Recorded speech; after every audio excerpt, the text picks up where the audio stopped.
You have to be on top of these objectives. This is really about that early tempo. And if BetBoom can pierce through the wall that Tidebound has drafted for themselves, then, you know, they can reel in that tempo and just kind of make it hard for Tidebound to find that space to farm in all these cores. It's interesting as well, right? Because they chose this Pos 1 Brood into the Darkseer pick. So do you get concerned at all, laning stage wise, like, you know, even just the Spiderlings once they're up, like Iron Shell one of them, and just, I mean, I guess it's not quite as hard as it used to be to just split the spiderweb, split the spiders, but it could be a little bit annoying. That is. Like, they have a lot of good answers out from the side of Tidebound. I think what BetBoom needs to kind of play around is just this potential when you have a Coddle on your side, when you have that recall. Like, they can try to plug holes around. You can still leave Pure alone to just AFK farm an area and just kind of go ganking. You know, just try to maximize the map while you can. Again, you still have decent combinations with, say, Chakra plus Avalanche Toss. Maybe not the most straightforward. I think Ember is definitely the best example of a very strong Coddle combination. We've seen a little bit of Kunkka. I do believe some teams were trying Kunkka Coddle, although Kunkka overall just hasn't felt great. Do we have a quick pause, as is tradition when you and I are casting, Mikey? Absolutely. It's been a bloody good day of Dota2, Jonathan, here at ESL One Raleigh. But of course, you know, once we get here, John, all the pauses will begin, as is tradition. And well, naturally, it gives us it doesn't give us any time, John. They're going to go again. Doesn't matter, though. We have a 5-man smoke situation going on here for BetBoom, but it doesn't really seem like they're grouped up to try and force an early fight. We are going to see Save chasing Shiro for a little bit. Shiro is basically alone right now, not really in any danger. Meanwhile, topside, they do find Bark. Can they get him? They ended up going for level 1 Liquid Fire. They'll throw a Blood Grenade out, but I think with that level 1 Liquid Fire, it's going to make things a little bit challenging. Still, they will throw out the Liquid Frost, and in fact, never mind, John, Pure might actually be fast enough to just secure the kill, but in fact, he is not. Not quite. It does waste at least the Blood Grenade being thrown out. Bach is going to feel fine. He didn't have to level Surge as well. So you take away some of those resources up top. You have a lane to play. It is a double Iron Shell lane. Not going to feel too great for Pure. But eventually, you know, he's going to be able to just build up. The key issue here is that these are two bulky heroes that you're playing into. Right? And Iron Shell carrier on something like the Darkseer down the line at level 2, or on the Night Stalker at level 2, level 3. It's going to be a little bit hard to shove him away. And if they can get that commitment out, if they can just soak the EXP from this slower laning setup you have with Darkseer plus Night Stalker, if these pulls are always successful, you're going to be happy on the side of Tidebound. Like, all you want to do is gain that EXP. Even if this farm flows in for Pure, you're not going to mind too much. It's still a Darkseer into a Broodmother. You still have those level spikes. You just need to ride into level 2 Iron Shell with a little bit more on planet. Preferably before the 5-minute mark. Bottom lane, bit of a chase going on here for Y, and it looks like they've got him as well. Saved to secure first blood.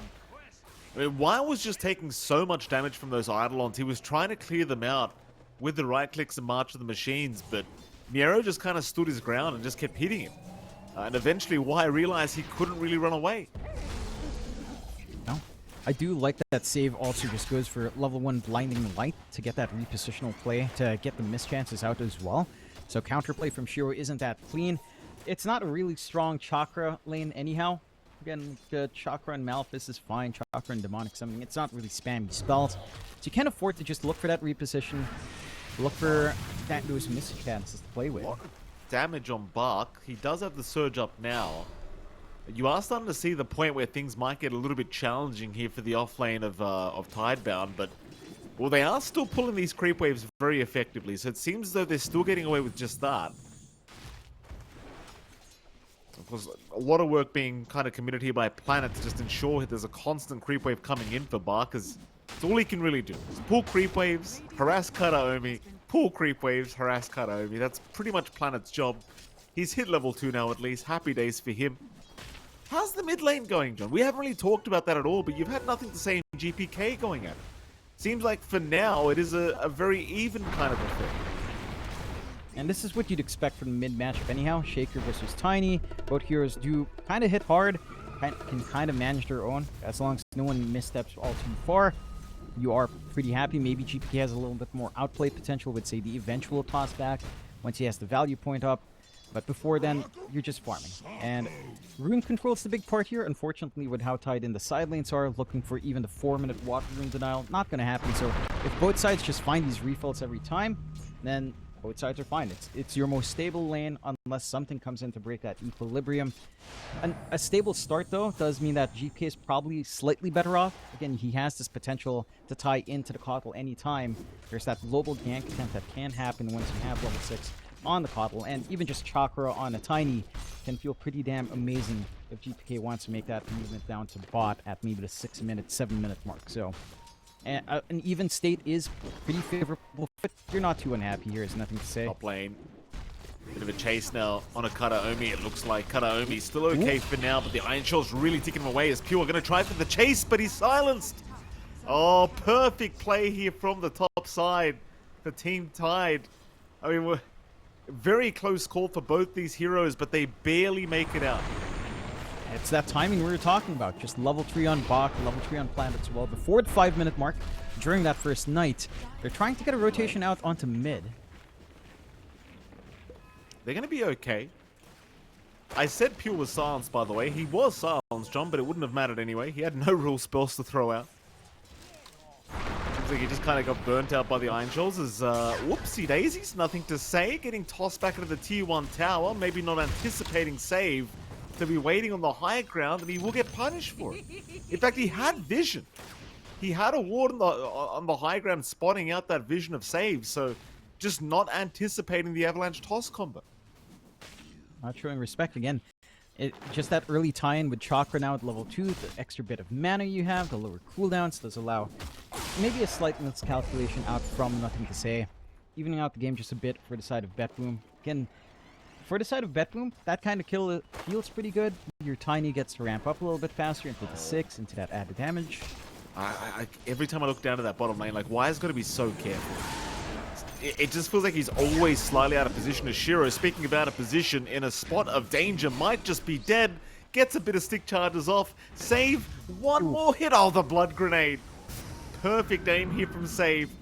Catching out Shiro as now they want Y. But they've got no way to lock him down. Y will be okay. But now the rotation's out from Kataomi as well through the twin gate. That's going to be a very quick T1 tower. And for a team... Y's still there, John. Save's going to try and cut him off. Looks like they'll give up. Y will be okay. But that's problematic. 5.5 minutes in, bottom tier 1 tower already gone. Yeah, and as a Tinker, you're not going to feel good. You know, and that's the one tower you want to kind of sit in, spam March, get your farm. It's been a slower game for Y. They've done a great job inside of BetBoom of just controlling that Tinker up. Again, this early blinding light level out from Save did a ton of work in repositioning that bot lane. They're setting their eyes onto mid. I think Save would be a very juicy target. They are already in control, right? Like, they get this regen rune up on GPK, and they just continue to kind of coordinate. Like, they know they have to play it fast. They know they have to take care of these early objectives and apply pressure with this kind of draft. Outside of the top lane, they're getting that done across mid and bot quite nicely. It's a little bit of a rougher time for Pure. Chase onto the Night Stalker. Planet is falling quite quickly here to Pure. Gets the Crippling Fear off, but it won't matter. Pure had nothing to really use anyway. It's a nice little pick up here for the Broodmother now. And again, this top lane, it has been pretty difficult for Tidebound. You know, sure, they've been getting those balls off with Planet, but as you're seeing now, it seems as though BetBoom pretty well aware that it's happening, and they're just able to cut him off now on that Night Stalker and just punish him. So I think those pulls that we saw earlier are probably about over now for Planet. It's going to have to find another way. Yeah. And it's also a rougher time for Planet to play in lane anyhow. Daytime comes out, you don't have Dark Ascension, it's still a fair ways off here for your Night Stalker. So you don't have that same presence, you don't have that same sense of durability and trade potential to just kind of work that lane. They have at least managed to secure themselves the stacks here for nothing to say. Getting Slam off and just kind of helping him attack through, get that cold injection into the power treads, into the blink. Still ways off though, despite all these stacks, but progress is being made. And the side of BetBoom, again, outside of top being maybe a little bit slower, kind of offset by that kill they found, they are set to scale up. Like, you have an insane lead coming out from Miaro very early on. Drum's already up and running here to, again, play with that tempo they've been looking for. GPK has gotten full rune control for the past 2 sets of runes now into the first power rune. Not finding the most aggressive runes, mind you. Just, again, regen first into the illusion. But it is giving them much more to play with than NTS, who's, again, just been forced to jungle and clear out stacks, which he is slowly but surely finding. It's just you're losing a lot of map space to get that done. Mid's constantly shoved in. The 1v1 lane for Pure is very, very much playable. They're looking to dive a little bit further in. They're coming. Planet's already dying. Planet might just be gone. Ice Path going to land very nicely here from Karaomi, though Wide does save the day with that defense matrix. But they can't really protect this tier 1 mid tower is the big problem. Like, you protect your pos 4 Night Stalker, sure, but what do you do about the tier 1? There's no defending. They just haven't got the levels right now to really stand there and fight against BetBoom, and BetBoom know it. They'll go top lane now, see if they can find another tier 1 tower by the looks of it, maybe even just clear out the camps in that Radiant Triangle. But I think they're going to chase Bark. Bark, he'll go for a run with the Surge, and looks like he is going to make it out. But even with just the Broodmother and Jakiro, you're going to have a pretty easy time in taking care of that tier 1 top tower. And again, it just goes back to how BetBoom had to play this draft. Seeing that Tinker first pick, they played super high tempo. Now Tinker has no safe tower to play with. That early tempo we're talking about with Holy Lock and Parching Greaves timing, not really coming out. And the March is there, it's being annoying, but it's not really enough to stop this. There's just too much slow, steady push that can come out from BetBoom. They've managed to take control of the map. They've got Recall already up on save. So they can even have that connection with the Spiderlings and the Eidolon. And for the side of Tidebound, again, that blink for NTS still a ways off.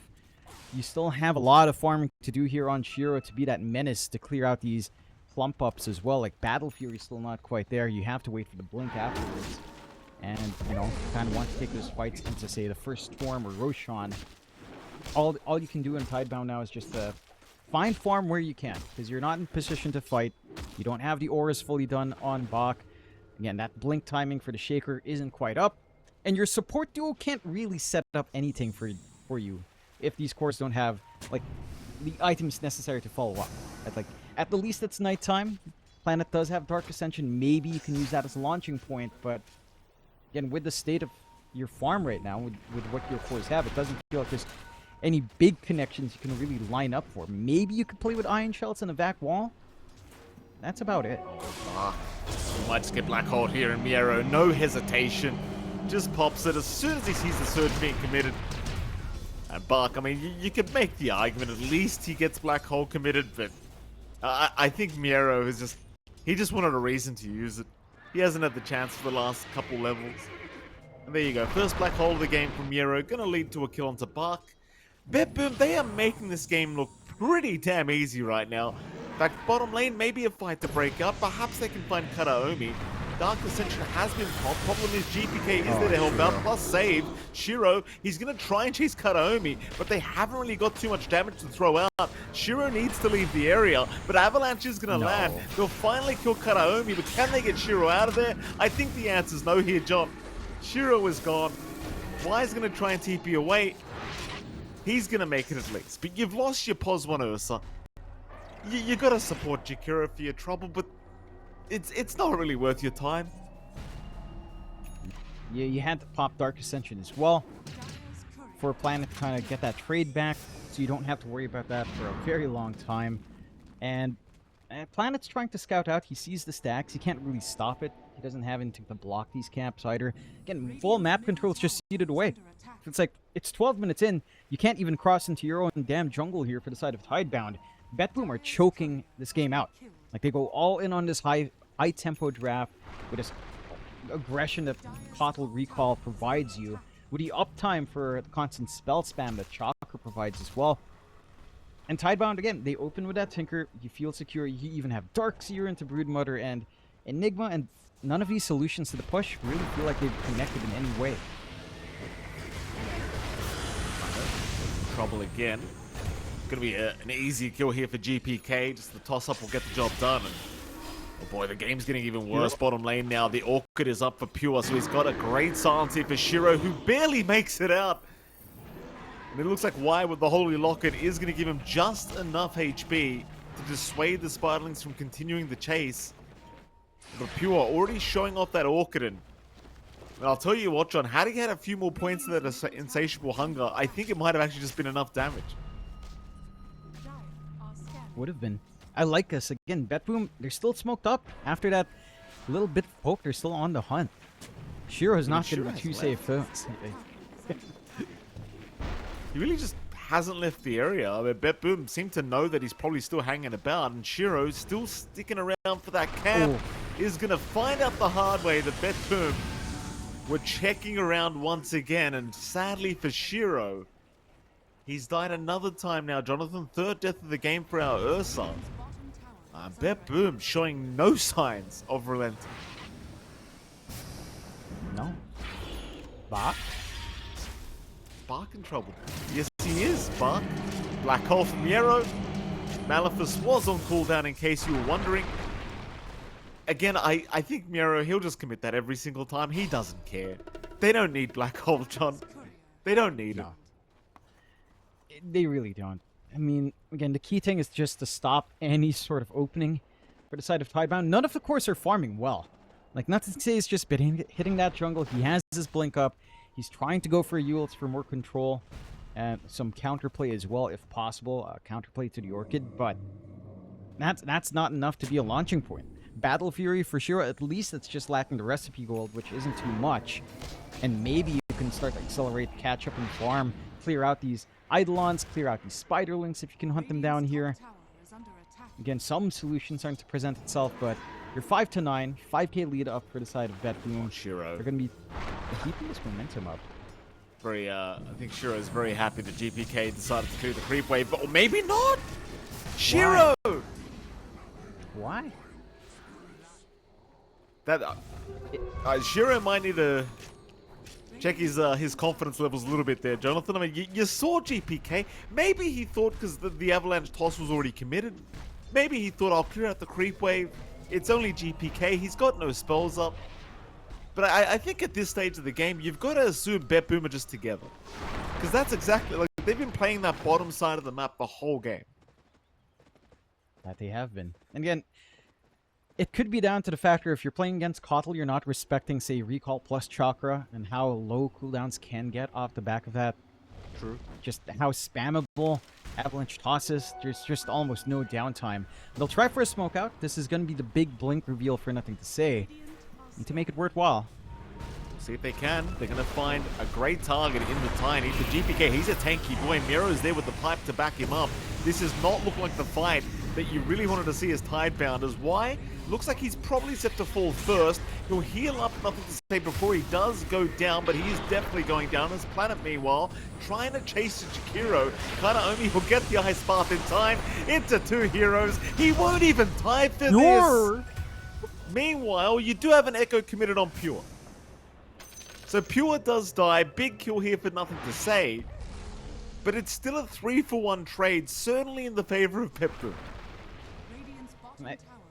It definitely is. It's just that one kill for Tidebound gave him almost half the gold that BetBoom team found for 3 kills.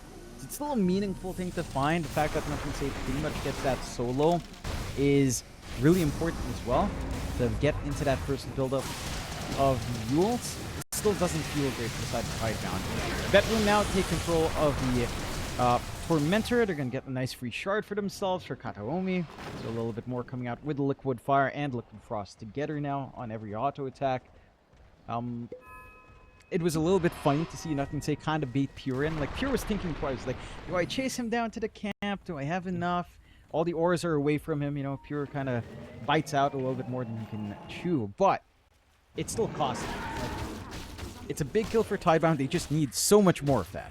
Right, like the full aura isn't up in Bach yet. Crimson Guard's a start. He's gonna need that full Guardian Greaves, maybe even his own pipe to mitigate a lot of that magic spam coming in. You have gotten room out for Shiro to play with his Battle Fury, work into that Blink BKB. That's when the game can start to get pretty playable. That's when you can confidently defend these tier 2s. You can think about taking team fights into Roshan if you manage to take these fights in a favorable spot. But BetBoom are still scaling up. Echo Saber up now for GPK. Again, the auras are all up for Miero. He's going straight into the BKB, lacking the recipe And there's nothing to pierce through that debuff immunity. Miero's just going to be free to get even bigger black holes than we've seen. He's been very happy to just toss it out. But if he has black hole for these moments when Tidebound want to commit, you have no answers. Like, you just have no way of stopping it once that BKB is up, and it's going to be up in about 700, 800 gold. Not going to be a great feeling for Tidebound, especially since that's going to be around the launching point of when this Ursa will want to join in and commit for these fights. Yeah. Well, at the very least, good news for Tidebound is they are hanging by that Radiant Triangle as a group, so it seems like they've kind of got the impression now that they can't really be found solo, but the problem is sure it might just get found. GPK's running directly towards him, blinking perfectly, toss into save, and with the Orchid, they don't even need it, John. GPK, he had an amp damage rune. He's hitting for over 500 damage per right click right now. And that's probably going to mean a tier 2 top tower to go down. Though it seems like they are ready to defend, but Bach, he'll survive the avalanche toss of GPK. Smoke is still out. They will break their smoke onto GPK, trying to find a way to start this fight. Macro Ice Path already dropped by Kataomi, not really landing on much. Meanwhile, Planet being chased by GPK, but he's going to make it out as GPK did get stuck in a tree line. His team Tidebound still holding on, spamming those March the Machines onto that tier 2 tower, and it looks like it might be enough as GPK jumping in again. Trying to just chip away at the HP pools of Tidebound. That'd be about it for now. It seems like they're going to have to at least wait for another creep wave to try for that T2 tower.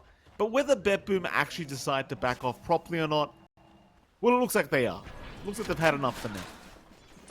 I'd say they've done their job, right? Like, they forced a response out, they forced out wall. Not the best position out for Bach, but he was just trying to zone them out from getting that chase into the ramp. Tower's down to 988 HP with really no big commitments out from the side of BetBoom. You could argue maybe Macro Pyre, but Kataomi is just, again, also trying to zone them away from that point of action. Do you see the Roshan start to make his way across? You have that blink up for Shiro. So this is the moment when, again, you want that launching point for the Ursa. You want to try to get a fight out with a hero. Try to get that utility from the blink reveal. See the smoke kick in for Tidebound off the back of that. They still have the slam ready on Nothing to Say. But they don't have the vision to back this up. No one's playing bot. Their one ward on the map is very defensive in that bot cliff. There's no Tormentor to take, as well as it was obviously taken a while ago. Planet. Not like this, Planet. His team is coming from the north, but they're going to be a bit late to the party. They were just trying to get through the twin gates. Planet already down those. Not a great start. Nothing to Say, still having a look for a nice opportunity to echo, and he does commit it, but it doesn't do much. It's half the HP of both supports. GPK, he's going to walk out of there. Kataomi does end up dying. Now the fight starts. That was Miero in with a two-man black hole. Catches two calls with it. Bach should be set to fall, though he is still actually alive. In fact, he'll just surge away. BetBoom, they're losing this team fight. Pure will go down to boot. What? GPK also being chased down. Nothing to Say, gonna catch him out on the tiny. And save. He's the last piece of the puzzle. An ultra kill for Shiro. Well, what happened there, John? I mean, it was a good idea out for Miero, but you need to catch out Ursa. Right? Like, it's the BKB reveal. It's a two-man black hole after the back wall was already dropped anyhow. The key thing now is just to keep track of this Ursa. This is their way back in. This is their ticket back into the game for Tidebound. Everything that could go right went right. The reverse Murphy's Law here for Tidebound into Roshan off the back of that. They take it as a very staggered fight. If Planet dies first, it reveals the full position of BetBoom for that gate rotation out.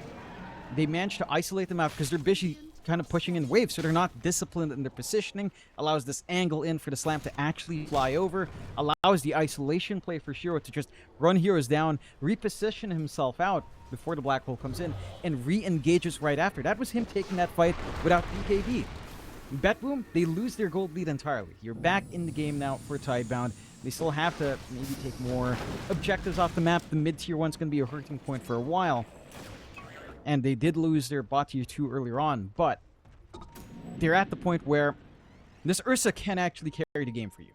Right? Like, the aura play is coming in, Guardian Greaves up in Bach, plus the Crimson Guard, much harder to kill off these heroes when they are playing around the aura carrier. You're getting into a BKB for Nothing to Say. You do have the Glimmer Cape at the release for Y is he doesn't need to go Guardian Greaves. He can afford to be a little bit poorer here on the Tinker. And that utility is still forming up. For BetBoom, this is where it gets a little bit slow, right? It starts to feel like you might be tied into Black Hole a little bit more than you'd want to be. Your global gank potential or just surprise gank potential with Recall, it's still somewhat there, but playing into that sustain that you're building up now in Tidebound does make the pick-off potential just a little bit harder to realize. And you kind of need to just... You need to respect Tidebound just a little bit more. As, again, this Ursa is going to become your next issue. So you have to be more, maybe a little bit more disciplined with a Black Hole. Maybe actually have to gun Fuzzy Wuzzy first. Somehow, if he does present himself. And be very aware of your positioning. And that movement across the gate, that surprise move after killing off Planet was really the issue for BetBoom. They just clumped around a little bit too close to their creep waves, allowing just a bit of separation. But, you know, it's a weird spot where they were separated but not fully apart. And that there were segments to that fight that the Ursa could just weave his way in and out of. Well, it certainly feels like Shiro definitely starting to get quite scary on this Ursa. Second in net worth now, just to Pure, but Pure, as you saw in that last team fight, maybe just a little bit too nervous as to where he needs to be and who needs to be aiming, considering, you know, you've got so many things to worry about at this point of the game.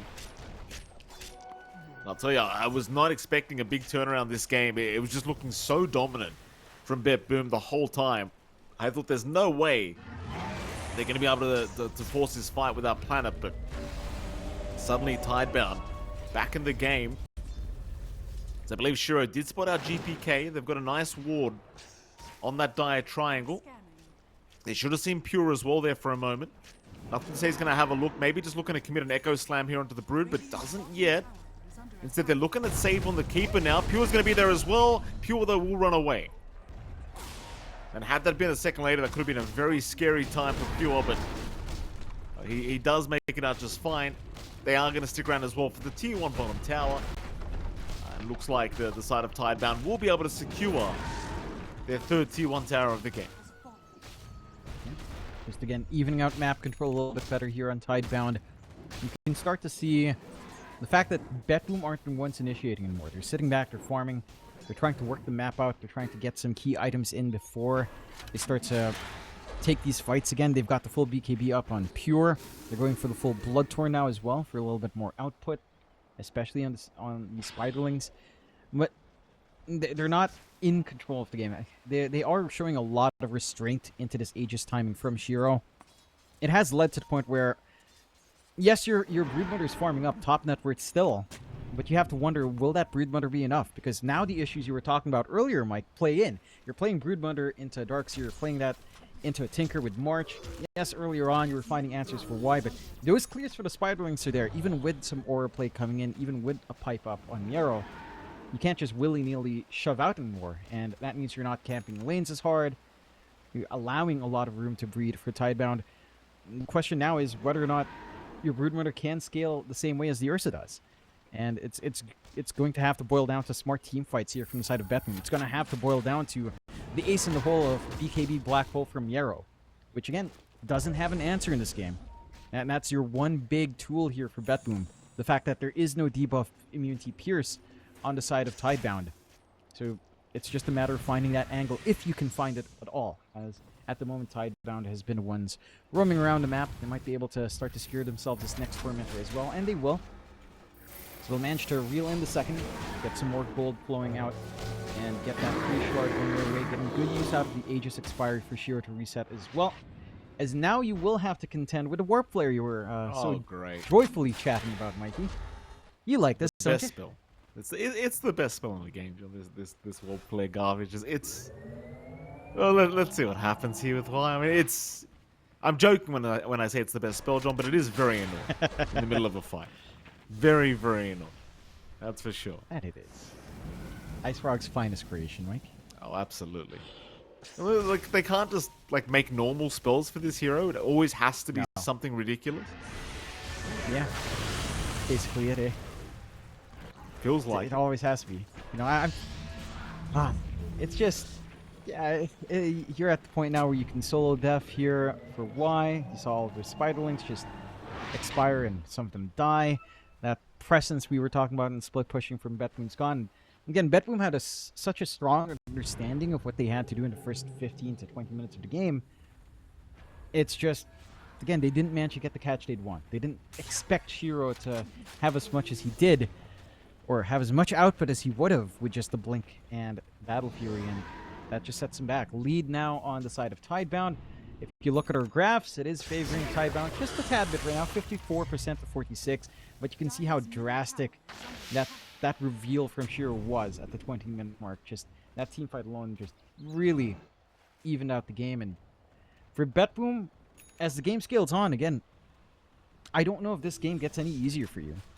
Because the Broodbutter we have seen it scale in late game scenarios up against an Ursa just doesn't feel like the kind of hero that you really want to try to have to play scaling up against. We'll get some recall plays out. Try to get a gank, smoke gank going here on the side of BetBoom. This time it's them lacking some forward vision. They do have that ward down bot at the very least, so they can get a good flank angle in from the triangle. Would be a big opportunity. If you manage to kill off Nothing Say without committing anything too big, it could be a good start to force a 4v5 later on. Here we go. Big smoke up mid lane. I believe Planet was spotted there by Miero for a moment.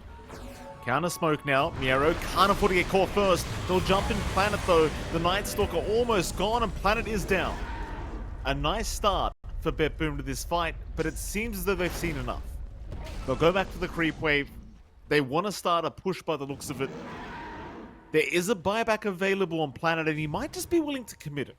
Because I don't think Tidebound necessarily want to see this tier 2 mid tower go down. If BetBoom are ballsy enough to commit for it. We'll have to wait and see if BetBoom want to try for the tier 2.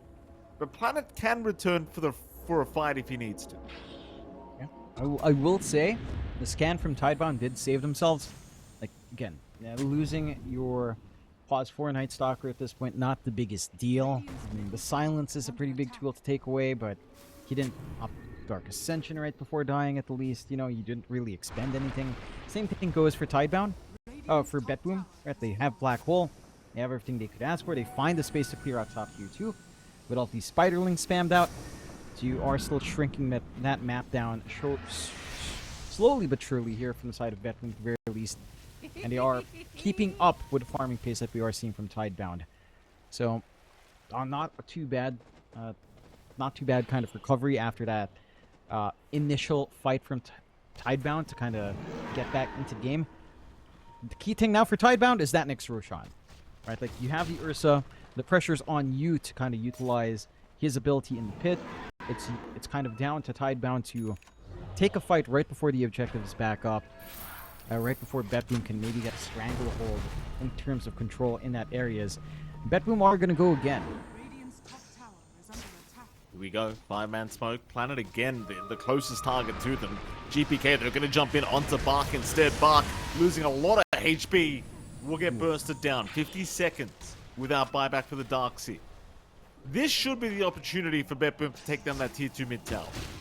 You're still certainly in a spot of danger. In fact, hold this thought because Miero jumping in. Nice cancellation though, and Shiro. What? He's going to end up finding a kill as the BKB was never popped by Miero. Meanwhile, GPK moving on to Nothing to Say. Nothing to Say, he'll be okay. BetBoom, they don't want to fight without their Enigma. As Pure now getting jumped by Shiro, though Shiro's the one losing too much. Huh? Shiro ends up going down. Planet's running. Planet will be okay. What's happening, John? What are they doing? These damn core players. What are they doing? Yeah, mistakes were made, Mikey. You know, Shiro re-engages after his BKB fades away, not showing respect to BetBoom. Miero gets antsy, wants to catch Shiro out without popping his BKB. Mistakes were made, Mike. You know, it is what it is. Sometimes you forget to pop BKB, you die. Sometimes you feel like you're not gonna die without BKB, and you die. The lead back to BetBoom. They will take control of Roshan. This was the big one for Tidebound to have to take to find some tempo into tier 2, shut the map down further. Instead, it's a lifeline now for BetBoom. Secondary life up on Pure. You've got some Sanjin Yashis up on 2 of these cores. Some status resists to play with. They're going to be very important. You've got scaling kind of lining up, right, for Pure. Slowly but surely. as it is more damage coming in now on that Broodmother as well. For the side of Tidebound, I mean, that fight alone was not the ideal anyhow. Like, Bach not being there, or not quite being there with back wall was already a little bit of a harder situation to consider. You didn't find the angle for Nothing to Say to look for a slam either. And you kind of have to reel in that confidence in Shiro. We've seen it a couple of times, right? Like, especially down bot when he's farming forward. I like that confidence in a core, but sometimes it will cost you. When you do overextend just a tad bit. It finds you big wins. It also causes some pretty atrocious losses if you're not too careful. Still, game state, despite all of that, still relatively even. 1 to 2k lead for BetBoom. Not the biggest deal in the world. 2 lives on Pure. It is somewhat manageable if you can kind of isolate and kite around this Broodmother. And again, when it comes to high ground defense, well, you've got a Tinker in your side. You've got Y. These waves, getting that full commitment for high ground is going to be tougher to kind of consider anytime soon. Shiro's pretty far forward. Oh, Shiro. I don't know about that, Shiro. He hasn't got any kind of secondary life here. He needs a way to survive this. He'll pop his BKB. He'll go for a run. It looks like Y's the one to sacrifice himself. Y, he got in there with the Holy... In fact, I don't even know if he used the Holy Lock. Just a defense matrix and a Warp Flare, and I guess it was enough. Shiro barely makes it out. Y does go down, though, and now the T3 tower is going to be under siege, considering there is a Tinker down. They know they've got a good opportunity. And it's going to be a very quick opportunity. I would say losing Tinker is actually worse than losing your Ursa in that circumstance. You don't have the hold for the siege. You don't have BKB on your Ursa anyway. There's no fight to be found here for at least a minute. So you've got a huge window for the side of BetBoom. Nothing to clear out this Roche banner. You're just sieging away. No problems. The 1 racks. Secondary racks now under siege. 15 seconds still without the Tinker. Though Y could have brought back this whole time, but has of course decided not to. Bark gonna jump in for a vac. Doesn't quite get the wall off though. Pure will be forced to BKB. He won't mind though. He just wants the secondary racks and wants to back off the Shiro. He's gonna jump in. Pure gets saved by the Glimmer Cape. There's no detection. Meanwhile, an Avalanche toss. Nothing to say, taking a fair bit. And Planet. I didn't even realize, John. Planet was running into Miero, apparently. Yeah, with 3 other heroes. He was trying to keep that creep wave in check. He was cutting a little bit in the back, not too much, as he knows how squishy he is. Maybe feeling confident with the Dark Ascension, but not just...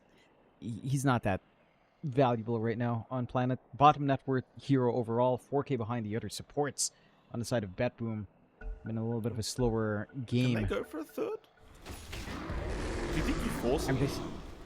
You have Aegis.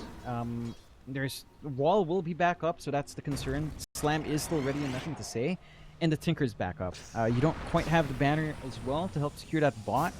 I'd say you wouldn't mind playing safe here in BetBoom. There's no reason to force it out. There's a lot of risks involved now. At the least, it's daytime on the respawn with no Dark Ascension, so you don't have to worry about the Night Stalker, but it hasn't felt like you had to worry about that hero for most of this game anyhow. So the BetBoom, maybe to find a kill. Jump in, Shiro. He's got a good one. It'll be GPK.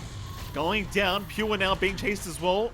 Does not have a BKB for 30 seconds here on the Broodmother, so Pure has to run the old-fashioned way, but he is pretty fast with those whips. Kanaomi, however, not so much. Big kills now for Tidebound. The Jakiro, who cares about that? You found the core Tiny, and that's all that really matters here. 60 seconds without the Tiny. See what they can get done. It seems like Tidebound probably just going to take the time to secure some more farm.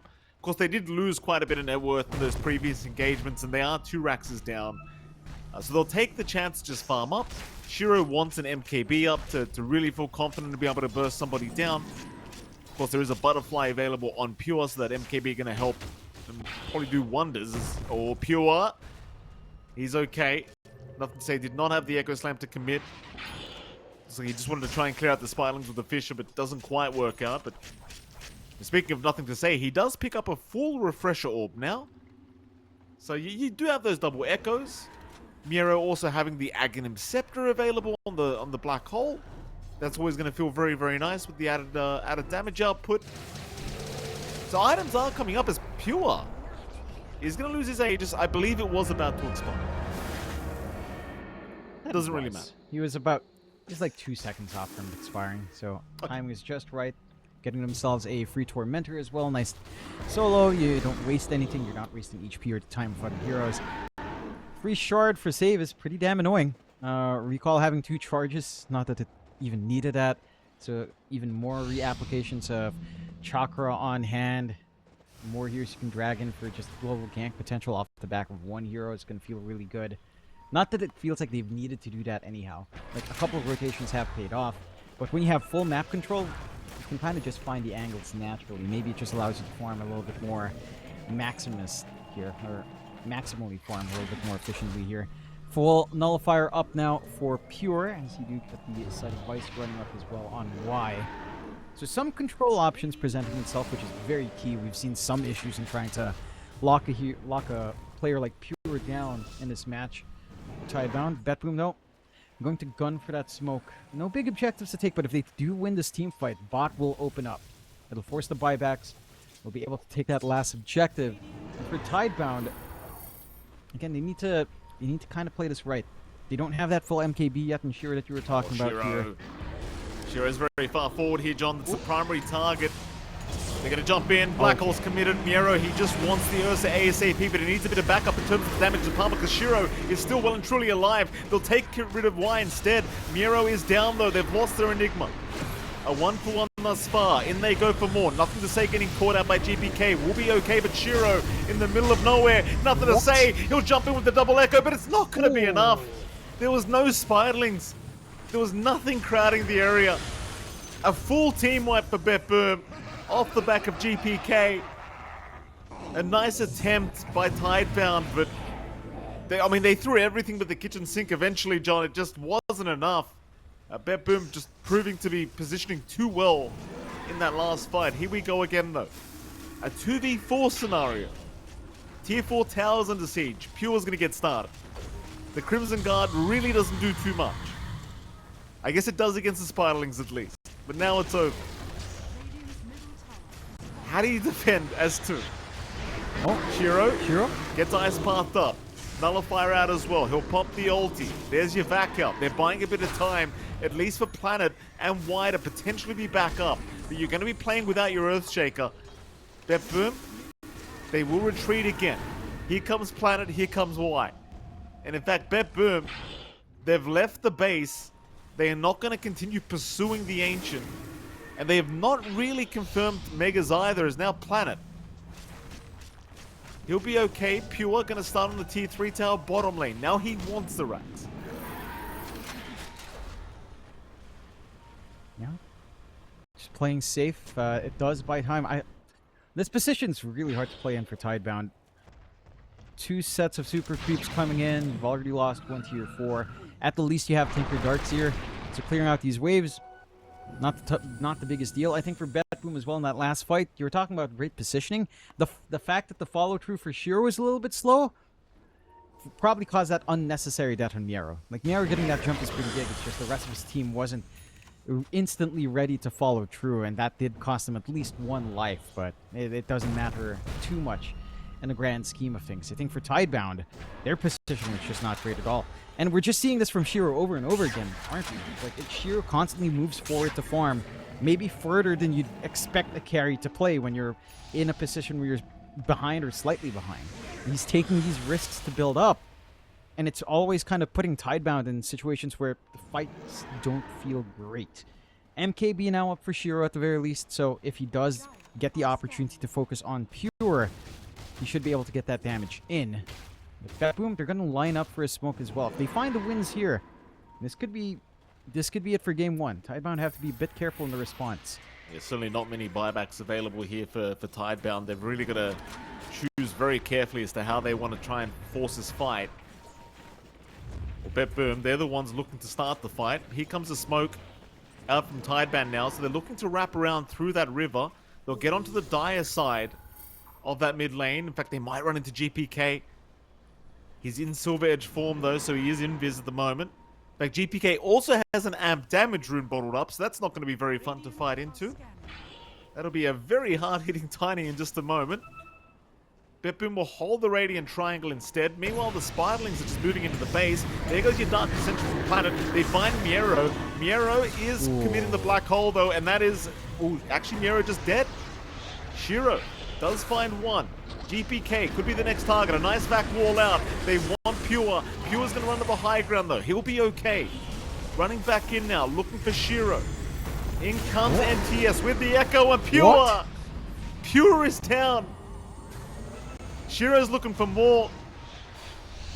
Karaomi in trouble, gets an ice path away. Meanwhile, Save also being chased and Pure's going to buy back. Do you back off this Tidebound? Do you try again? If Pure dies a second time, I mean, you probably have access to high ground. But the Ancient, look at the Ancient, Jonathan. It's just, it'll be okay. They'll get there. They'll get there. They've lost a lot of HP in that Ancient, but at least it's going to heal up just a tad bit. BetBoom could actually just look for Forcage here. He's forced into the fight. Planet in trouble. Is going to be saved by the Glimmer Cape for now, but surely not for long. No, he blinks away. Planet will make it. Pure cannot die. Pure cannot die. He's alright. Ooh. It's just those cheeky bashes coming in from Shiro. You know, you get caught by one of them and suddenly Pure just disappears. It's like a little bit of a magic trick. I do like seeing that our carries are willing to fight hard. They are trying to take Roshan BetBoom, but instant smoke out from Tidebound. If they can turn this fight in Roshan, although Shiro is running. Roshan is over. This is horrible timing now for Tidebound as Miero's looking for a black hole. He will commit. Shiro's been caught. He does have his BKB ready to commit and he will turn, but Miero, he gets the refresher off. He'll have a secondary black hole and Shiro is down. No buyback available for the Ursa. And so with that, we'll see if they can defend one last time here, Tidebound. But this Ursa, his buyback is on cooldown at the moment, Jonathan. Not going to be available anytime soon, that's for sure. And as for BetBoom, it should be easy pickings for the Ancient. Should be. There is a slam ready, though. Jump in. Oh! Echo slam committed. 2 down. One of them was the Aegis, though. Let's see if they can do it again. Pure, he's going to respawn. Meanwhile, nothing to say. Pops his BKB and runs because they're chasing Y instead. Y, he'll jump out of there with the Ogre Seal Totem. Fisher out to block Pure in the Warp Flare. Ensuring Pure cannot chase, but GPK, he's in again. He's got no toss target though. He needed some help. Here comes Pure. They're jumping in on Y. The Tinker is down. That'll make just going after the Ancient that much easier. Knowing you don't have to mess with this pesky hero. As they will go right after the Ancient here, Pure and GPK. Trying to get the job done. Meanwhile, Buck and Planet trying to find a way to defend with nothing to say. They will jump in onto Pure once again, but Pure just mans up, kills off Planet. They're onto the Ancient once again. Nothing to say will go down a boot. More buybacks incoming. But how do you defend? Everyone's just completely ignoring them and just going after the Ancient as Bark will die another time. Pure wants some kills before the game's over. He'll fight an Ultra. Can they get a Rampage? They get a GG call, and it seems like they won't get it. Nothing to say. Trying to run. Yours is up. The Ancient is not down. Pure will get the Rampage. Just in the nick of time. There is no denying this man. They will secure a... I mean, I want to say a perfect game one, John. It was far from perfect. A lot of back and forth, but BetBoom, they make it work. That they do. There were some moments of brilliance there from Tidebound, but overall, BetBoom knew the timing they had to play with. They play high tempo. It didn't feel like Tidebound really had a game until Shiro got some big openings, but it was just not enough. Like, they had to play it perfect from that moment forward. BetBoom, just a hard team to play perfect Dota against. Absolutely. Of course, Jonathan, we are going to have to head off to a Game 2 very soon, but we'll head off to a break, and right after that break, we'll be back with Game 2 between BetBoom and Tidebound. Axe build-up is, it's not going to be fun for a Tinker to play into the Axis.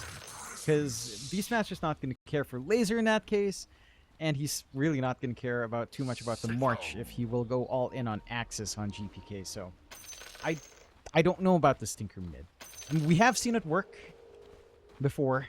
Again, that was slightly different Tinker.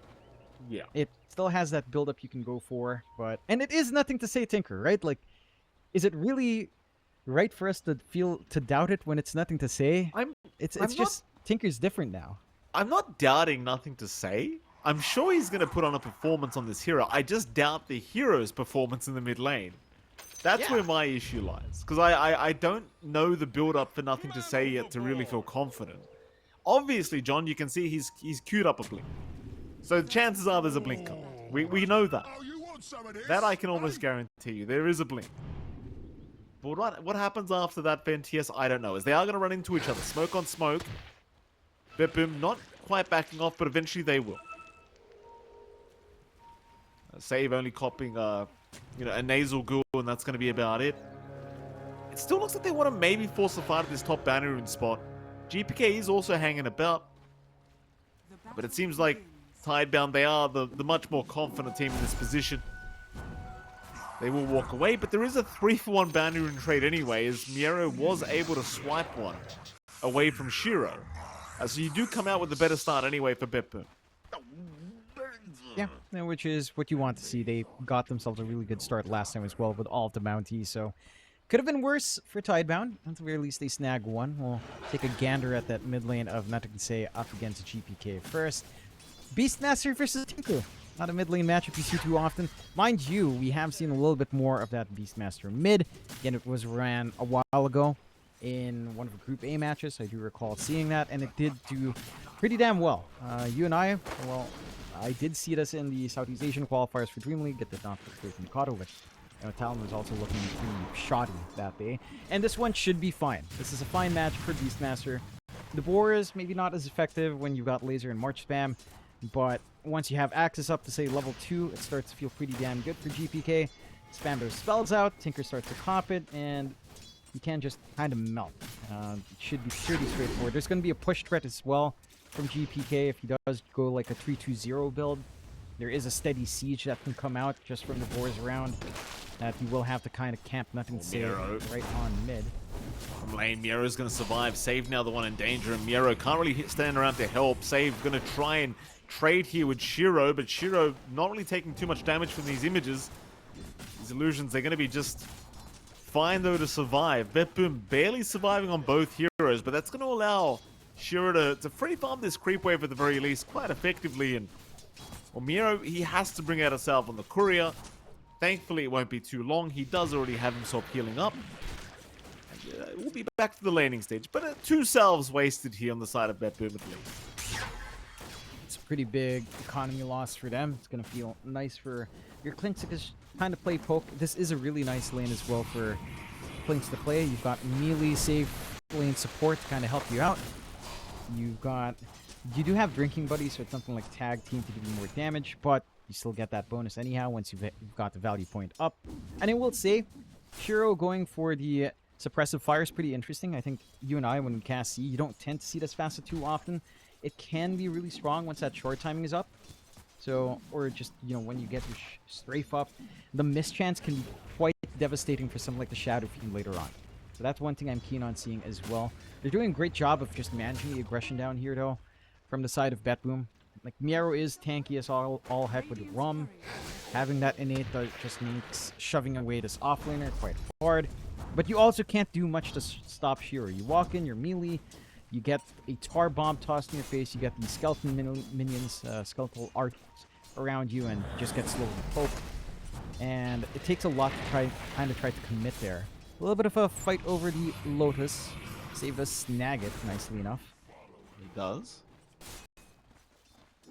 I'm having a look at that top lane as well, John. It seems like Pure, he was off to a bit of a slower start. Bark's been doing a good job of just contesting the CS. Meanwhile, Planet and Kataomi, obviously trading harassment with each other. It's been a bit of a slower top lane, I want to say. Again, though, Bark has been having a pretty good time in just securing creeps and denying a bunch of his... well, I say denying. He's got 0 denies, John, but he's ensuring Pure isn't comfortable just stepping up and clearing creep waves here. And he is. Doesn't have the value point yet in the Bristleback, so he's not the tankiest he can be, but he does have decent damage flowing out with the Cold Sprays up. Again, going for the Snot Rocket does mean later on you are going to be providing utility more than anything else, getting some slows out, trying to soften targets up for Shiro to clean up. And again, you're off to a stable start at the very least. You're not too unhappy here on Pure. and he's always going to have a full wand. It's going to be hard to look for the kill onto him. It's not like the threat from Wind Ranger's massive either, until maybe you get a shackle up, although. Mid lane, a lot of rotations, a big dive from GPK and Karaomi. Now they might get punished for it though, as Y and Planet are here ready to go, and Planet, he'll secure first blood, but GPK, he actually got nothing to say on the tail end of that. With the final wild axe is thrown out, he clipped the Tinker. So it's not really the worst case scenario. Karaomi will go down eventually, I think, that the power shot not really being channeled on the stick charges from Karaomi, keeping him alive long enough. And so ultimately a 1-for-1 trade. First blood does go the way of Planet on Tidebound, but seeing that Tinker die right after GPK, I mean, you could make the argument it really wasn't that bad. Yeah, so it's not too bad considering everything else. You have room down bot to play. You've left your Clinks alone for a moment here. The turret will land, but Shiro still okay. X will fly out. Shiro now starting to drop quite a bit lower with these Shadow Poison stacks. He should be going down though. Save. He did pop it and he got it.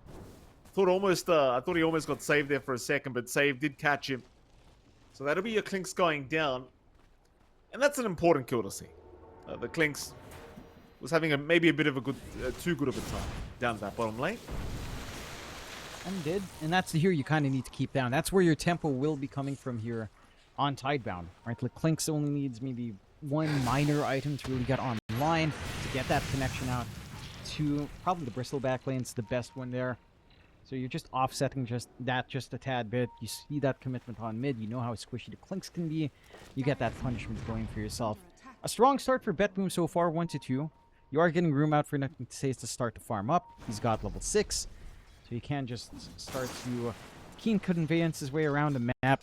And there are some good stacks for him as well that are very well protected, not scouted out by the side of BetBoom. So you do have some big farm to eat up here with a March that can line up.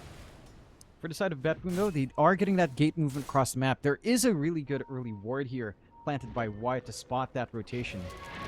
Harder to catch him out of position. No! Although, why? Oh, okay. That's so unfortunate. I mean, Shiro's okay for now. Oh, Pure! Pure, has he gone too far? No, he's got Healing Lotuses. He's okay.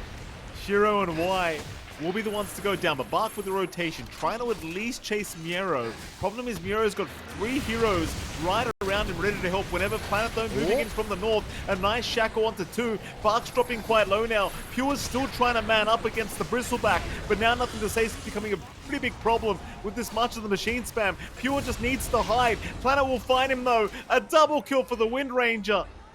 And Tidebound, it seems like they've pulled off the fight. They're chasing for Miero too. Y will eventually run into him. Bark's trying to cut him off. It seems like Miero, he has not been found though. So I suppose there is still a chance Bark does find him here by the Twin Gate. It won't matter though. Miero, he'll be okay. And we are looking, of course, at the highlights. And it was a very unfortunate start, John. Y accidentally blocked Shiro in that tree line, trying to block off BetBoom. But with Bark's rotation and Nothing to Say with the March of the Machine spam, it was a bit too much to handle. And wasn't that is a Bristleback with only level 1 duo. I checked Pure and his armor after he got 6 stacks up. He was minus 17. That's the one thing with the Snot Rocket. Yeah, you're not doing damage yourself. You saw the right click from NTS. It's a Tinker right clicking with that much damage still. Speaking of Pure, John, speaking of the devil, Pure, he's in trouble again. And he's going to try, but there's just no chance of survival here as Bark will take another kill now on the Bristle. And this is that stage. I mean, it's an NTS Tinker, John. He's pretty powerful right now. People try to convince me. Hold that thought, because we're seeing Shiro being chased down. You know I'm about to start ranting, John, about this hero, Miero. In a bit of danger, but it will be able to walk his way out. Nothing to Say, still chasing, but ultimately ran out of mana. Shiro thinking about continuing the chase himself, but doesn't have level 6 yet. People were trying to convince me without Rocket Flare that Tinker was broken. Tinker was not a good hero anymore, John. I know there's still these players out there that can still make this hero look good in the core role. I had my doubts while the draft was going on, Jonathan, but well, here we are. So far, so good for missing Nothing to Say. Yeah, so far so good. Look, Mike, that was like a year ago, you know? I'm not over it, John. People, Uh, if someone wrongs me, John, I remind them their whole lifetime. I'll do it. I don't care. You're a vindictive fellow, I am. Mikey. That is fair enough. I'm very So vengeful. there's nothing to say after that last game, you know? He's feeling it right now. Blink up. Going for the Atos next, which I like to see. The added durability for the Tinker is a huge plus, honestly. And the build-up into Gleipnir, not too bad. You could kind of use the AoE, although it's not as useful perhaps with March, but some utility coming out. Big rotation up top here. Pure hasn't had the best times. Pure. Just not finding the opportunity to free farm at this top lane. Save. He TP'd in to help out, but it's really not going to mean much. They do at least kill off Y. Oh, Karaomi. Another one. Well, BetBoom. Maybe just getting a little bit too excited here, John, but not really respecting the amount of tempo that Tidebound can apply right now. And you've seen the last couple of fights, like there's no contesting these guys. Even if you've got the numbers advantage to start, nothing to say comes in and just starts cleaning up. Here comes Miero. I'm not sure what the idea is. He'll give the boat a crack with the torrent, but Bach is a pretty tanky boy right now. And again, with the Tinker coming in, you're going to be perfectly fine. That defense matrix, man, you really can't underestimate it. And of course, Save, he doesn't have Demonic Purge yet. So no way to purge it off as of yet. Save is actually just farming neutrals, trying to ensure he gets his level 6 up. Yeah, try to get that level 6, try to get this build up into the Aether Lens for that reach, and get those disruptions off. Try to save one of these cores. Side of BetBoom do need time to build up now. This is the one thing with this draft. We've got Kunkka, we've got Beastmaster. Theoretically, it's not the slowest draft in the world, but you did lose that early tempo. It's Tidebound kind of playing off that advantage. And again, they've got Bristleback, they've got Tinker, they've got a Clinks that kind of connects especially nicely with Bristle. Like, all of these things are starting to line up. You're getting a very fast Mjolnir lining up for Shiro, and he is set to dance around. There is a sentry at least preventing too deep of a dive from Shiro and Hunting. But I like these forward wards now from the side of Tidebound. Like, look up top. They've got a good river ward watching by that top jungle. If they want to use the gate again, they've got some, again, this ward down bot to watch that gate. Paid dividends a while ago when they were going for that team fight. And for the side of BetBoom, it's not as aggressive as we were seeing last time. The mid wards are about to fade. At least the ramp ward by the river. They still have this ward between tier 1 tier 2, but they're not able to really apply the same map pressure we saw from game 1. Again, it's been a lot slower for them. They just kind of need to get that farm, get that build up, and kind of seed ground to Tidebound while their tempo starts kicking. I just worry about what happens once the connections from Tidebound do come out. Like, Bach is ready to switch lanes. He's going to Blade Mail first. He's got level 2 grew up, so max stack is just nut heroes now. Atos to lock down Save. Nothing to say. He'll have another one up in just a second. Shackles around. Save. Going for a run. Nothing to say. Actually in a lot of danger now. Needs a way out of this macro pyre. Will have a snowball to buy him a bit of time, but he's very deep now. Can he survive? Ooh. The Requiem connects and nothing to say. He will go down. So BetBoom finding a very, very pesky target. Shard's not going to lock anyone down, so BetBoom will be able to walk away with all 5 intact. Though it seems like Tidebound, they are still going to try and commit for this mid-tier 1 tower, but they're very cautious now. Knowing that the Tinker is down, they are not feeling quite safe.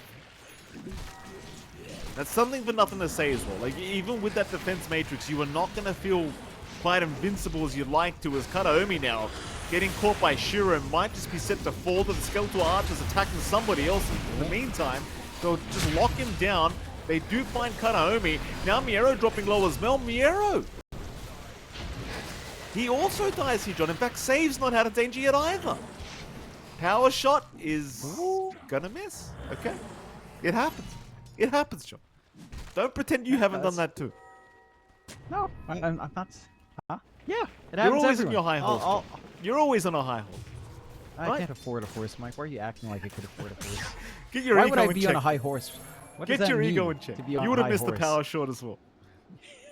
Yeah, it happens, you know. It doesn't matter even, as Tidebound's 10-6, 3k lead.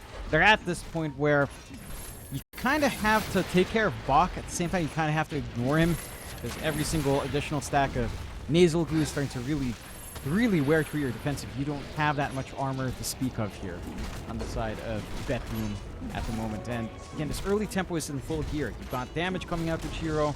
Maelstrom's about to come out now. And the durability is there on Bach. He's got Blade Mail if he does get focused down. Just going for the Shard and SNY. So just looking for full-on frontline durability. You don't have the best backline jump to catch nothing to say out either until maybe a blink up on GPK. He does have his Ags. That's a step forward. Certainly needs to find a way to catch that backline first. And it's going to take a little longer until the blink starts to come out. Tidebound still maintaining that aggression, keeping the smokes up. And they've got some good wards watching top. Save's not the biggest target in the world, but he's going to be an easy one if they catch him out here. Save, but no chance here to survive. I don't think he'll just have to buy a bit of time, but nothing to say. Will happily take his life. And of course, Jonathan, nothing to say. Working towards the Aghanim Scepter. He's about 1.8k gold off having the shrink ray available with the bouncing laser, which is probably going to be ultra annoying to play against for poor old BetBoom. That it is not going to be fun to have your HP just shrinking down as well. Like you're playing a Kunkka draft, which is supposed to be durable. It's not going to be that durable once your max HP just gets, shaved away by a laser, and you're shrinking down. Max HP just dropping is a really smart counter to Kunkka down the line. They're still set for that aggression after taking Twarm and GPK. Very nice Gale Force. They do force out the Roar. Kataomi is there to help though, so Planet does die, and Y actually dropping pretty low himself, but here comes Bark. Problem is that Macropire, it's actually pretty scary, and Miero, he's going to come in. They've got the whole side of BetBoom to try and help out here as Planet. He's going to buy back into the fight. Kataomi has gone down. There goes Save as well. Miero, he needs a way out. He's trying for the TP play, but the Rod of Atos. Planet, he'll make it just in the nick of time to lock him down. The buyback ends up being worth it. And man, I'll tell you what, Tidebound, they are just not stopping. The aggression continues from the Chinese squad. And I mean, you saw it, John Planet. He just melts to the Macropire and the drums of Slom. But ultimately, it just doesn't end up mattering. And the fact that you have to roar up a Wind Rager already is a pretty rough sign for the side of BetBoom. You also have to appreciate how well Tidebound's playing. Like, why manage to get a big snowball save off in the nick of time to drag nothing say away from the boat combination?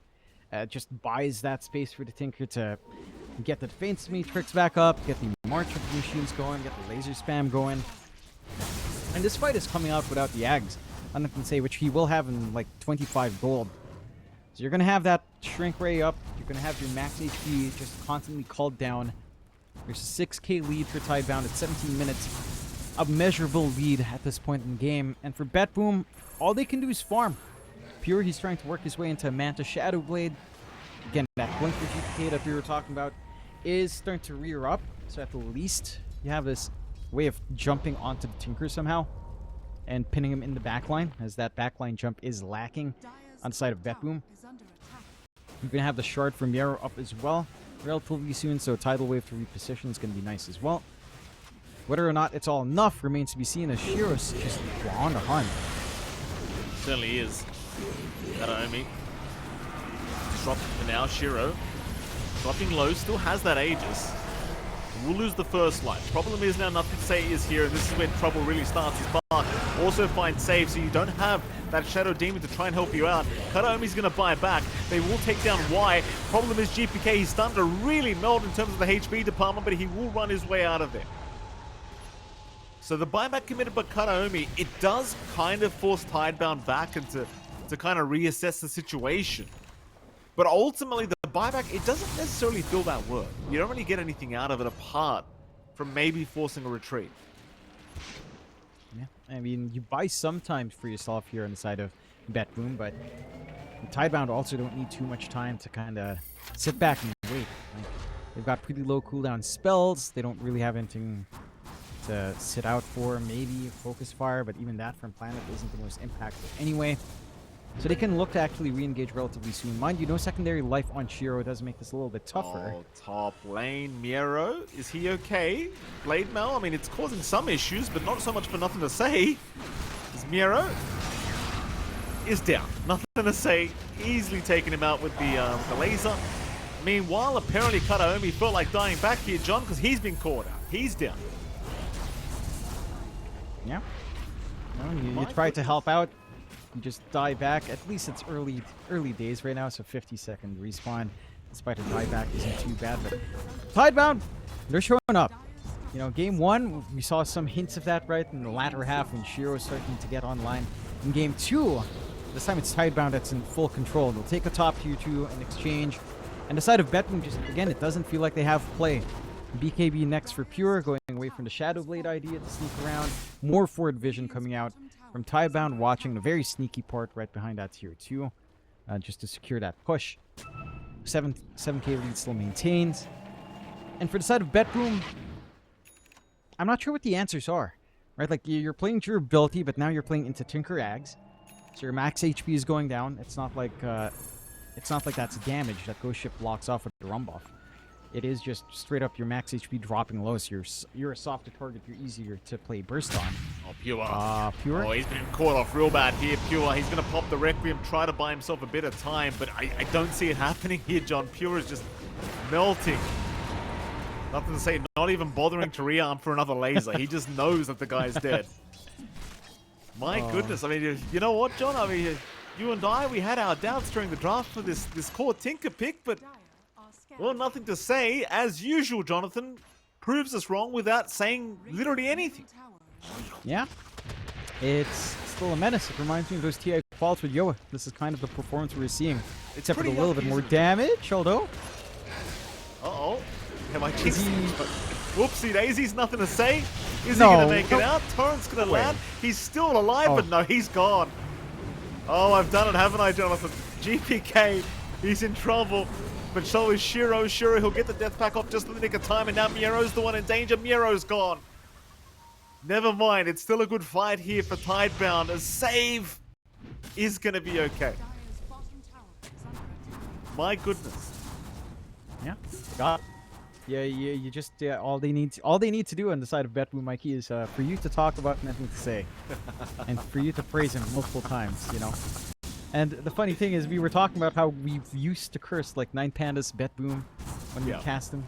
Oh, BetBoom, Yeah, like with BetBoom, we were by far the worst. We cursed them every time. Yeah, it was atrocious last year, or even the year before as well. These are the kind of casts I'll show my kids one day, John, when they ask why I never praise them. I'll be like, this is why, kids. I don't want to ruin your lives. You're all horrible. You're garbage kids. That's gonna be a great quote. I'm gonna memorize this timestamp. 22 minutes recording for the 2 children to show when they're 5. Or no, maybe more impact. What age do you think's the most impactful for them to hear the dad say, "You're trash"? What's the most mental damage, Coach Mike? Give me some hot psychological warfare tips. I'll be frank. There's quite a good chance I'll say it before you show the clip anyway. Don't worry, John. Chances are I'll say it before you do. Kataomi. He's been caught out by a gale. Bit windy today, Kataomi. He'll die. You gotta do what you gotta do, John. It's for the kids. You know? Yeah. You do it for the kids. It's for the kids. It's for the. You know what? I'm guessing that's what some teachers would have said as well. It's for your own good. It's for your own good. For your own good, Mikey. You should go teaching sometime, Mike. I think that's your career calling is into teaching. I was studying teaching, Jonathan. Turns out you have to be somewhat intelligent to teach young children. So that was a big no-no for me. Big no-no for me, John. Well, you know, it's never too late to try again, Mike. Wow. You've learned a lot. Have I, John? We've been casting Dota2 for almost 10 years now. Have I learned anything? I don't think so. I don't think anyone's learned anything, Mike. You know, in the end, does it matter if you've learned or not? Isn't it all that matters is whether or not you've had fun, Mikey? Yeah, I mean, I guess. And you know what? Tidebound right now, they're having fun. They are having maybe fun, not John. so much. They are having fun. Yeah, In fact, I don't know if Tidebound are having fun. Maybe Nothing to Say is probably the only guy actually having fun. Let's be honest. Nah, No. I'm sure Bach is enjoying himself. Look, he's bristleback with Snot Rocket. All he has to do on this hero, run forward, get hit, watch the goo fly out, and laugh like a maniac as they die. I've been seeing these goo stacks, man. 2 stacks of goo on Kataomi is already minus 11 armor. 6 minus 11. It's like, he's so soft. It's insane. Like, Snot Rocket is just vile. You know, people are like, oh, Bristleback is dead with, you know, this patch because he quilts are reflected damage. He can't build Bloodstone. It's like, no, you go Snot Rocket where you don't focus on lifesteal anyway, and you just watch everyone die. And it's funny. It's sad and funny. Oh, this isn't funny, this though. might be funny. Shiro, he's been caught. Requiem is there. GPK with the roar out. That's going to be enough. Nothing to say could not save him that time, but the cavalry is incoming. They want to force the fight anyway. X is up from Miero. He's actually the one forcing a fight. Planet barely avoiding the boat. Nice force staff to the low ground, and it seems like Tidebound do not want to mess around anymore. It's a big kill on Shiro, though, like this clinks. You are hoping for him to eventually carry the game, but you know, net worth-wise, he is still somewhat behind the other cores in the game. You know, it is really feeling like it's nothing to say in Bark that are carrying this one for Tidebound at the moment. Let's see if they can keep it up. I mean, BetBoom, they're certainly not out of this one yet. 25 minutes in, AK deficit for BetBoom, but it is still BetBoom. That it is. And they've got big timings up. Full BKB for pure, 9-second duration, fresh off the market is going to be very impactful. He's not going to worry about the laser. He's not going to worry about some of these debuffs coming out. This side of Tidebound will take Tormentor for themselves. Somehow, Nothing to Say gets the free shard instead of Y. Planet already has his, so... How is the... Okay, that's BKB. fine. Nothing to Say is testing. He's testing it. Yeah. Luckily, he's testing it before Roshan, John. Because it'd be, you know, it'd be a shame if Roshan was happening right now. You needed a BKB. Oh, you know, I guess, you know, beggars can't be choosers, John. Roshan's happening at the moment. Shut up, John. Trying my best here. You're cursing the man. You know? You're cursing him so hard. Let's say. Mid-sentence, and I'm like, oh, maybe I should check the Roshan pit to make sure it's not happening. Yeah. You know, just a little mini-map check even. There it is. Aegis up and pure with a fresh BKB. They're still 10k behind on BetBoom, but it doesn't feel as hard to play into when you have these tools up. You know, again, these BKBs are just going to cause some issues. You've got GPK with his as well, down to 8, of course. But it starts to stop some of that output, right? Like, the laser's not going to be as annoying. The isolation play you can do is not going to be as annoying. And there is room for BetBoom to actually start to consider a game. Especially as it scales up, right? Like, save eventually hitting, say, this Ags shard timing, or at least just the Ags and Blink. Well, once you have the double charge on Demonic Purge, Demonic Cleanse, the game becomes so much more manageable overall. Their high ground hold with a Kunkka, and Beastmaster's pretty alright with a Hero on top. But they've got some good AoE hold. BetBoom will actually smoke with a Sage's up, see if they could get a good catch here. Shell, Planet. Oh, he doesn't get the double shackle. Bit unfortunate there for Planet. It looked right on angle. Kunkka, though, Miero, I mean, he's a pretty tanky boy. Hasn't thrown the boat out yet. Requiem committed here by Pure. They'll aim down Y first, and Y is gone. In comes the jump now from Bark, right in the middle of everybody. Trying to go after Miero. They'll take the Kunkka down. A good start for Tidebound, if they can keep going. Keep in mind that Pure, he's still got an Aegis BKB ready.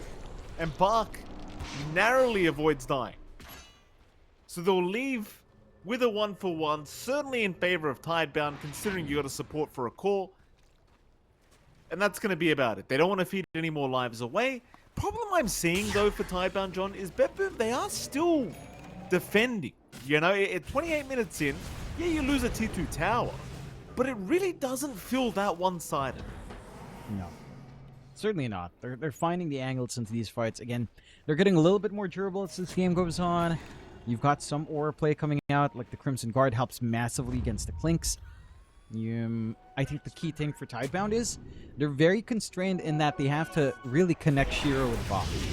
You are. Oh. Pure. He's okay. Nothing to say you're going to walk away. Pure trying for the BKB TP out, and Y's not going to make it in time. save will get left behind. So they do have a consolation prize, but that's about all they're going to get out of this. We'll see if they can maybe force this into an objective. And there is a chance you can just try to go high ground and force a buyback from save. See if that's what they want to try and do.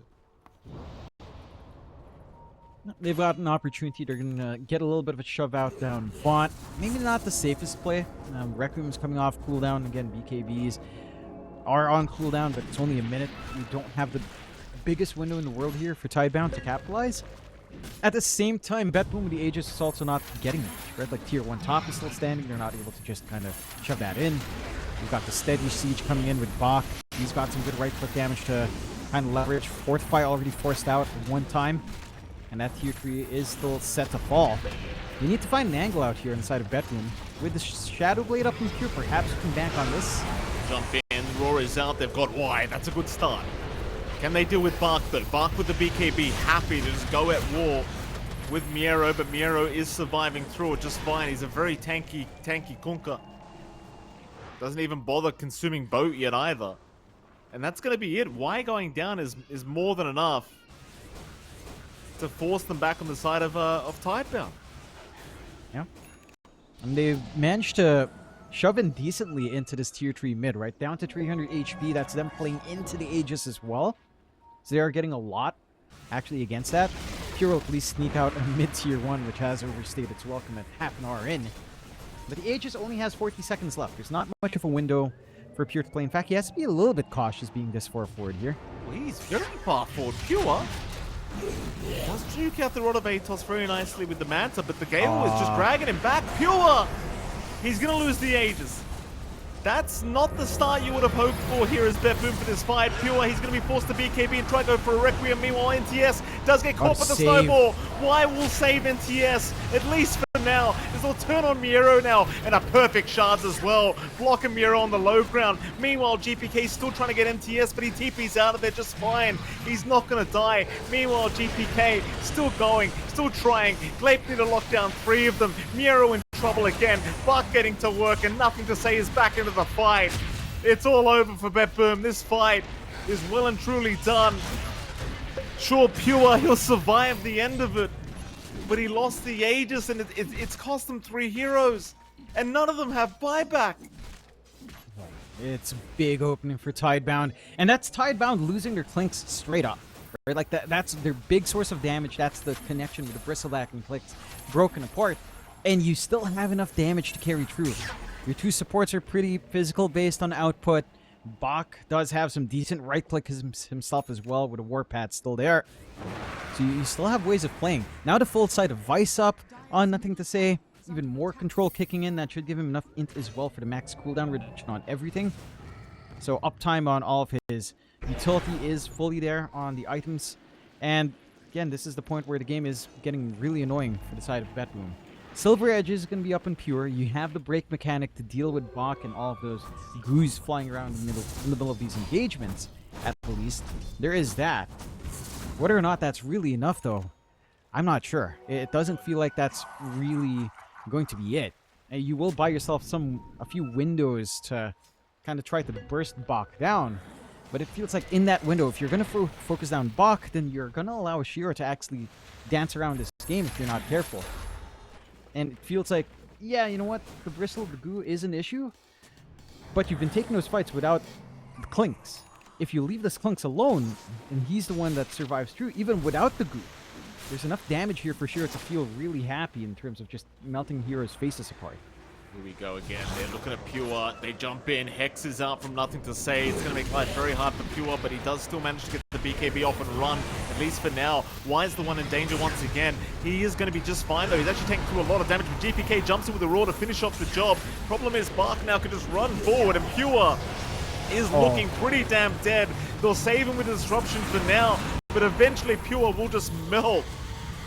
And my goodness, I mean, it's just looking impossible, this game. Like, Bach just front lines. Nothing to Say just sits there spamming lasers and march the whole time. And here we go again. Save is down. There goes GPK. Miero is in trouble. And you might be around the stage where you just call it. Yeah. You might just want to call this game. I mean, BetBoom. I don't think they were really appreciating the Pos 2 Tinker either. No. Didn't quite expect it coming out. Maybe just expecting that support. And again, with no hard catch, they're having to commit Roar on a Tusk. That's not what you want. That's not why you built that Blink. You want to stop them and say, even if you take care of Y, it's still... He's still managing to get the snowballs, to stall out his death, to stall out the death of his chorus. He's getting some big repositional plays. He's allowing the rest of the team to play. Good catch from Kataomi at least, but no follow. And he's just dead. Kataomi down, trying to buy a bit of time for his team to get there and try to defend. Nero is back up, so is saved, but T4 towers are now gone. The Ancient, I mean, completely exposed here. Bach continuing as now the Hex is out once again onto the Kunkka this time. Miero's HP pool is just getting decimated by this Shrink Rave of Nothing to Say, and he is just down. Pure, he's going to respawn, but the immediate Hex out. They had the Sentry ready, and that's it. Game 2, it will go the way of Team Tidebound. BetBoom ending up having to drop Game 2 to finish off this series. And I'll tell you what, John, I'm